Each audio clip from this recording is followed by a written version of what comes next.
Bonjour, je m'appelle Nama et ce matin je me rends à Laval pour vous faire découvrir le métier de façonnier. Le façonnage, c'est la dernière étape avant la parution d'un livre ou d'un magazine. David Lemoyle est en apprentissage depuis près d'1 an et demi. Il travaille sur plusieurs machines, mais aujourd'hui il est au poste de margeur. Il réceptionne les feuillets sortis de l'imprimerie, les assemble et ça donne ça. Après la sortie d'école, je ne savais pas trop quoi faire, donc j'ai essayé pas mal de choses.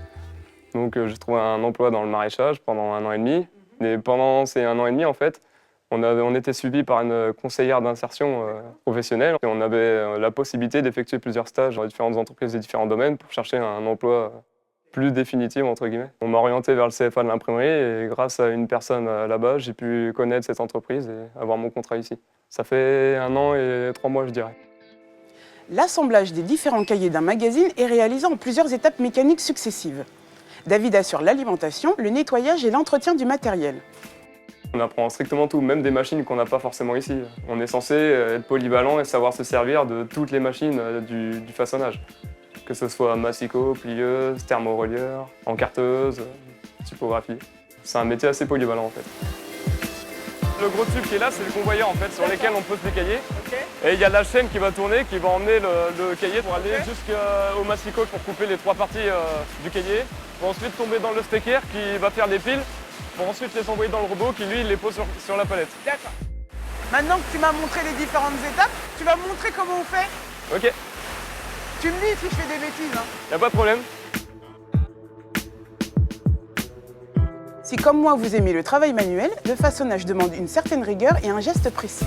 C'est un travail vachement minutieux en fait. C'est plein de petites étapes qui font qu'à la fin, il y a un produit terminé. C'est ça. Il y a certaines personnes qui sont ici dans l'entreprise, ont tout appris sur le tas. Il n'y avait pas de diplôme à l'époque et maintenant il y en a de plus en plus. Ça peut aller du CAP, BEP jusqu'au BTS et même au-dessus. Je pense qu'il y a de l'avenir dans ce métier-là. Contrairement à ce qu'on croit, justement, les gens préfèrent cette sensation de toucher le papier, du livre en général. Et je sais pas, ça a un certain charme. David a enfin trouvé sa voie dans ce métier qui demande rigueur, précision et minutie. Il s'imagine déjà évoluer et continuer à se former après son apprentissage. Malgré le développement du numérique, l'attrait du papier demeure et les métiers de l'imprimerie recrutent. La moitié des effectifs partiront prochainement à la retraite et 2/3 des postes à pourvoir dans les industries graphiques concernent l'imprimerie et la finition. La profession recherche donc des jeunes titulaires de la mention finition façonnage de produits imprimés et de multiples formations du CAP au DMA en passant par le bac pro vous permet d'accéder au métier de façonnier.